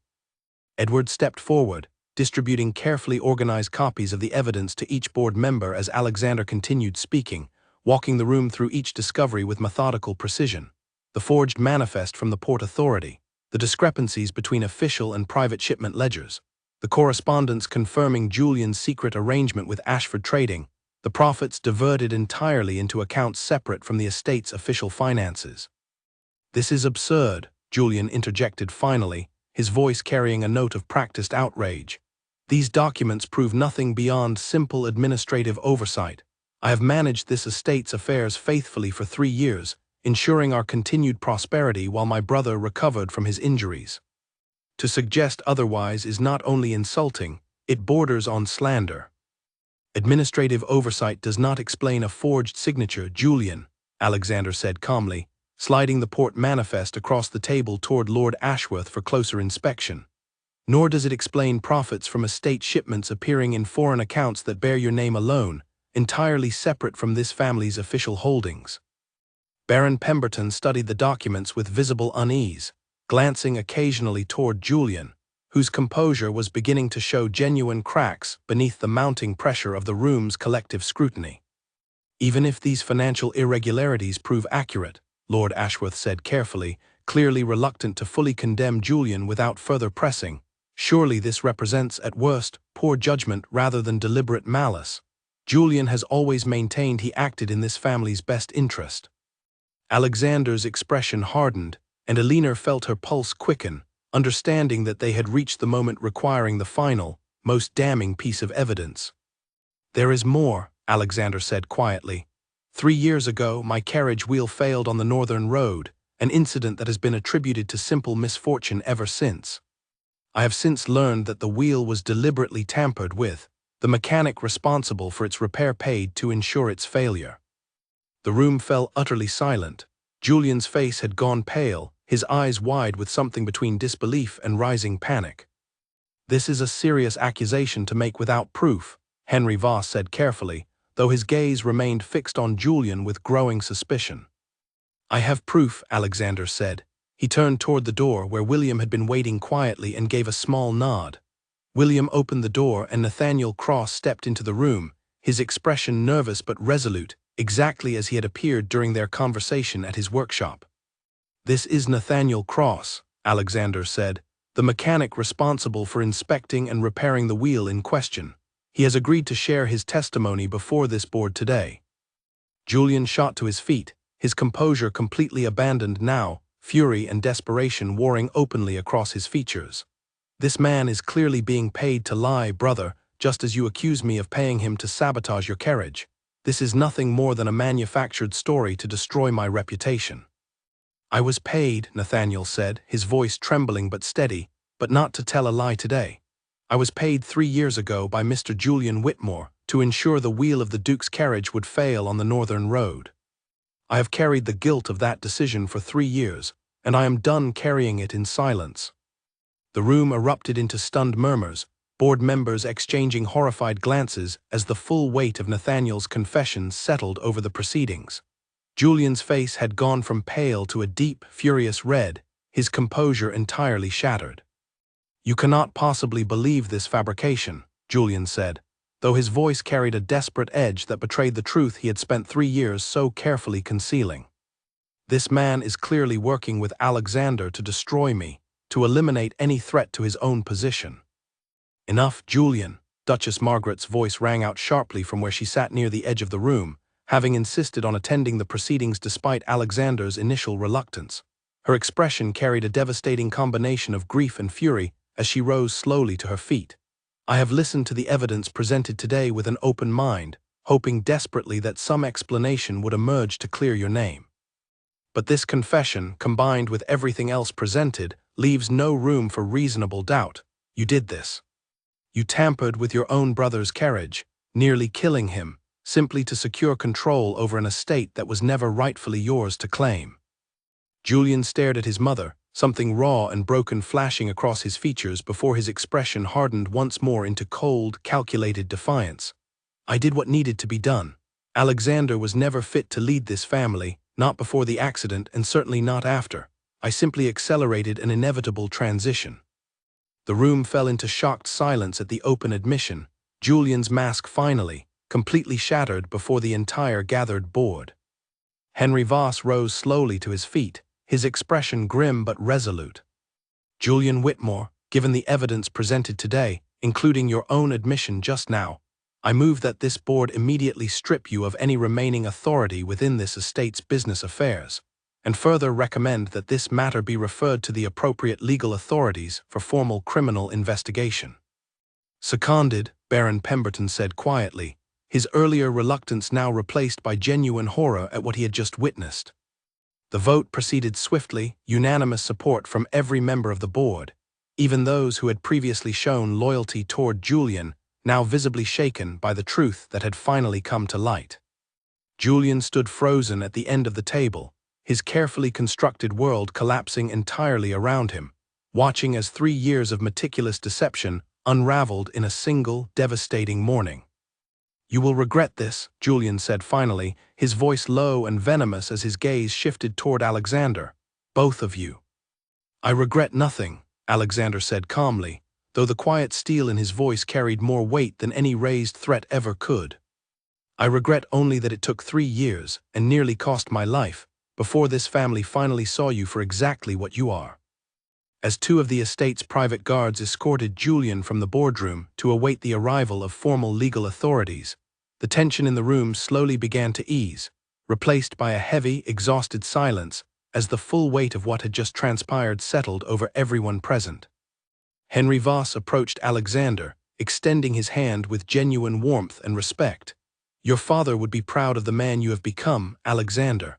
I am only sorry it required such a painful ordeal to reveal the truth." "Thank you, Henry," Alexander said, shaking his hand firmly. "Your support today meant more than you likely realize." As the board members slowly filed out of the room, murmuring quietly amongst themselves about the extraordinary events they had just witnessed, Elinor finally allowed herself to breathe fully for the first time in what felt like hours. She turned to find Alexander watching her, exhaustion and quiet triumph mixing together in his expression. "We did it," she said softly. "We did," Alexander agreed, reaching for her hand across the space between them. "Though I suspect the true work of rebuilding what Julian nearly destroyed has only just begun." Elinor squeezed his hand gently, offering silent reassurance. "Then we will rebuild it together, exactly as we uncovered the truth together." Outside the boardroom windows, the morning sun had finally broken through the gray clouds that had lingered over the estate for days, casting warm golden light across the room, a fitting close to the confrontation that had finally set Alexander free from the shadow of doubt and betrayal that had haunted him since the very night his carriage wheel failed on that quiet northern road. In the weeks following the boardroom confrontation, Whitmore Manor slowly began to shed the heavy atmosphere of suspicion and quiet fear that had settled over its halls for years. Julian faced formal legal proceedings for fraud, forgery, and the attempted harm against his own brother, the scandal spreading quickly through society circles despite the family's efforts to manage the story with as much discretion as possible. In the end, given the severity of the evidence and his own admission before witnesses, Julian was stripped of his title's privileges and sentenced to a lengthy period of confinement, his once promising future within the family entirely dismantled by his own hand. Eleanor watched Duchess Margaret carefully during those difficult weeks, noting the way grief and guilt seemed to weigh visibly upon her, the loss of one son's trust compounded by the painful truth of what her other son had done. One quiet afternoon, Eleanor found Margaret sitting alone in the estate's garden, staring out over the carefully manicured grounds with an expression of deep, weary sadness. "May I sit with you?" Eleanor asked gently. Margaret glanced up, offering a small, tired nod. "Of course, Duchess." They sat together in comfortable silence for several minutes before Margaret finally spoke, her voice heavy with regret. "I failed both my sons in different ways. I dismissed Alexander's capabilities for far too long, blinded by grief over what the accident had taken from him, unable to see past his condition to recognize the strength that remained. And I failed to see the darkness growing within Julian, so consumed by ambition and resentment that he was willing to nearly destroy his own brother to claim what he believed was rightfully his." "You could not have known," Eleanor said softly. "Julian hid his intentions carefully from everyone, not simply from you." "Perhaps," Margaret said, though doubt lingered heavily in her voice. "But a mother should sense such darkness in her own child, should she not? I have spent these past weeks turning over every memory, searching for signs I should have noticed years ago, moments where I might have intervened before things grew so far beyond repair." Eleanor reached over, gently placing her hand atop Margaret's. "Alexander does not blame you for what happened. He told me so himself, just last night. He understands that Julian's choices were his own, born from ambitions and resentments that existed long before any of us could have recognized their true danger." Margaret's eyes glistened with unshed tears. "He is a remarkable man, my son. I'm ashamed it took nearly losing everything to finally see him clearly, exactly as you seemed to see him from your very first meeting. He simply needed someone willing to look past the chair and see the man sitting within it," Eleanor said quietly. "I suspect you always saw him that way too, somewhere beneath the fear and grief this accident caused you both." Margaret squeezed Eleanor's hand gratefully, a small, genuine smile finally breaking through her sorrow. "Thank you, Eleanor, for everything you have done for this family, and for my son especially. I could not have asked for a better match for him, even had I chosen the arrangement myself with complete freedom." As autumn settled over the estate grounds, the manor slowly began transforming under Alexander's renewed leadership, the shadow of Julian's betrayal gradually replaced by a growing sense of stability and genuine purpose. Alexander threw himself into rebuilding the estate's damaged reputation, meeting personally with foreign investors and business partners who had grown wary during the scandal, his sharp intelligence and unwavering resolve slowly winning back the trust and respect that Julian's deception had nearly destroyed entirely. Eleanor found herself an active partner in this rebuilding, her own insights and careful attention to detail proving invaluable as they worked together to restore the estate's fortunes. What had begun as a marriage born purely from financial necessity had transformed, slowly but unmistakably, into a genuine partnership built on mutual respect, shared purpose, and a trust forged through the fire of shared adversity. One evening, several months after Julian's formal sentencing, Eleanor found Alexander in his study once more, though this time the atmosphere felt entirely different from those early tense weeks of careful investigation. The candlelight cast a warm glow across the room as he reviewed correspondence from a potential new business partner, his expression relaxed and genuinely content for the first time since Eleanor had known him. "You look pleased," she observed, settling into the familiar chair across from his desk. "I received word today that the northern trading routes we discussed have finally secured proper approval," Alexander said, a genuine smile crossing his features. "This estate's fortunes are finally beginning to recover fully from the damage Julian caused." "That is wonderful news," Eleanor said warmly. Alexander set aside the correspondence, his gaze settling on her with an intensity that had grown increasingly familiar over these past months, though it never failed to send a small thrill through her chest. "None of this recovery would have been possible without you, Eleanor. I hope you understand how deeply I recognize that. We built this recovery together, Eleanor said, just as we uncovered the truth together. Yes, Alexander agreed, wheeling himself around the desk to sit closer to her. Together. I find I rather like the sound of that word, particularly when it applies to us. Eleanor felt warmth spreading through her chest at the softness in his voice, the genuine affection that had grown steadily between them since those early, uncertain days of their arranged marriage. As do I, she admitted quietly. He reached for her hand, his fingers intertwining gently with hers.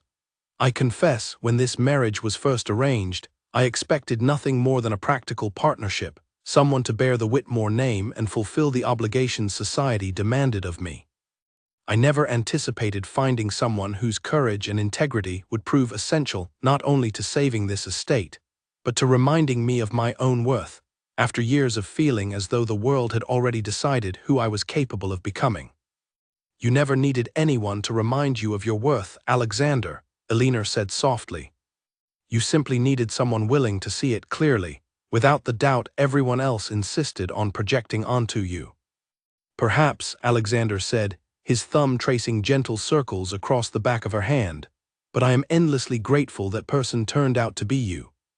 The quiet intimacy of the moment stretched comfortably between them, two people who had entered this arrangement as strangers now bound together by something far deeper than obligation or convenience, a genuine partnership forged through shared danger, mutual respect, and a slowly blossoming affection that neither of them had anticipated, but both had come to cherish deeply. As the weeks continued to pass, the estate's recovery accelerated steadily, the household staff gradually settling into a renewed sense of security and purpose under Alexander's confident, capable leadership. Margaret, having fully reconciled with her eldest son, took on a more supportive role within the family, her earlier coldness replaced by genuine warmth and pride whenever she watched Alexander navigate the complex challenges of restoring the family's fortune and reputation. Grace remained a trusted advisor within the estate's finance office, her loyalty and careful attention to detail proving invaluable time and again as they worked to untangle the last remaining threads of Julian's deception from the estate's official records. William continued his quiet, dignified service as the household steward, his approval of Eleanor, once carefully withheld during her earliest days at the manor, now evident in the small, genuine warmth he showed toward her during their daily interactions.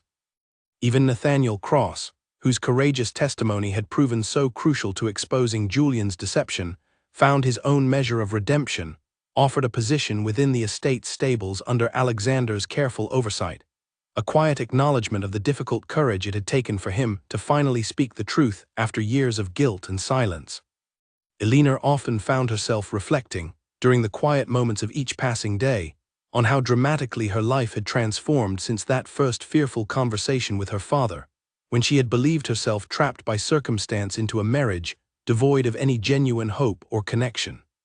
What she had found instead within the walls of Whitmore Manor was a partnership built on courage, resilience, and a love that had grown organically from mutual respect and shared purpose, rather than any romantic illusion she might have once imagined for herself.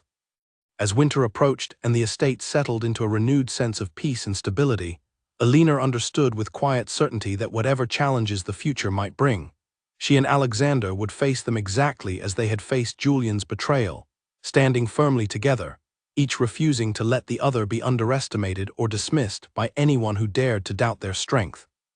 A full year had passed since Eleanor first walked through the grand doors of Whitmore Manor, trembling with uncertainty about the life waiting for her within its walls. Now, standing in the same entrance hall where she had once greeted a household full of skeptical strangers, she found herself smiling at the memory, marveling at how completely her circumstances, and her heart, had transformed since that anxious first day. The estate buzzed with quiet activity, preparations underway for a grand gathering that evening celebrating the successful completion of the estate's full financial recovery, a milestone that Alexander had worked tirelessly to achieve since the devastating revelations regarding his brother's betrayal. Investors from across the region had been invited to witness firsthand the strength and stability the Whitmore family had rebuilt, a public demonstration of everything Julian had once tried and ultimately failed to destroy. Eleanor made her way toward Alexander's study, finding him reviewing final preparations for the evening's gathering with his usual careful precision. He looked up as she entered, and the warmth that immediately filled his expression sent the same familiar flutter through her chest that it always did, even after months of marriage.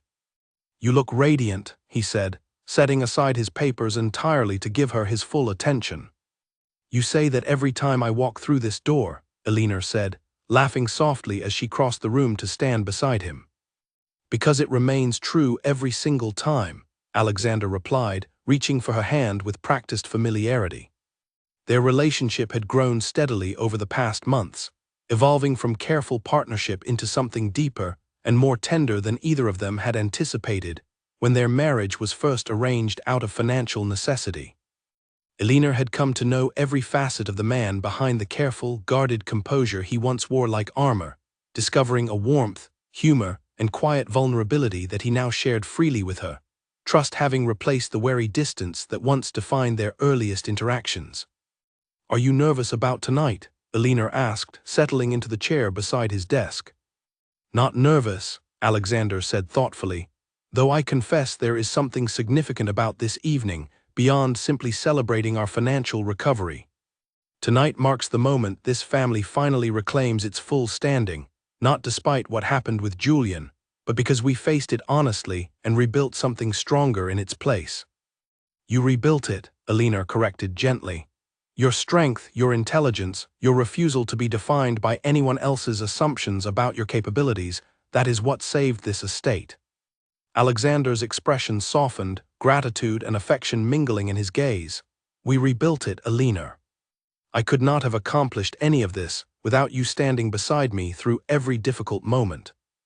That evening, as the grand hall of Whitmore Manor filled with distinguished guests, investors, and members of society who had once whispered doubtful rumors about the estate's future, Elinor watched with quiet pride as Alexander moved confidently through the crowd, engaging in sharp, insightful conversations with foreign investors and longtime business partners alike. Gone was any trace of the hesitation or defensive posture he had once carried, replaced entirely by a quiet, unshakable confidence that commanded genuine respect from everyone he encountered. Henry Voss approached her at one point during the evening, offering a warm, genuine smile. "Your husband has become quite the formidable presence within these business circles, Duchess. I dare say the estate has never been in more capable hands, not even during your father-in-law's time." "He has always been capable," Elinor said. "The world simply needed time to recognize it properly." "Indeed," Henry agreed, his gaze following Alexander across the room with evident admiration. "And I suspect he needed someone willing to remind him of that truth, particularly during the darkest days of this ordeal." As the evening progressed, Alexander eventually made his way back toward Elinor's side, the warm buzz of celebration surrounding them as guests mingled and toasted the estate's remarkable recovery. He reached for her hand, guiding her gently toward a quieter corner of the hall, away from the immediate press of conversation and noise. "I wanted a moment alone with you," he said softly, "before the evening grows too consumed by obligation and formality." "Is something wrong?" Elinor asked, noting the thoughtful intensity in his expression. "Nothing is wrong," Alexander assured her, a gentle smile crossing his features. "I simply wanted to tell you something away from the noise of tonight's celebration." He paused, his eyes meeting hers with quiet sincerity. "Do you remember the very first question I ever asked you during our first conversation in this very house?" Elinor's breath caught slightly, memory flooding back to that tense, uncertain afternoon so many months ago. "Do you think I cannot?" she said softly. "Yes," Alexander said, his voice warm with affection. "I asked that question expecting doubt, expecting you to see only the chair, only the limitations everyone else insisted on projecting onto me.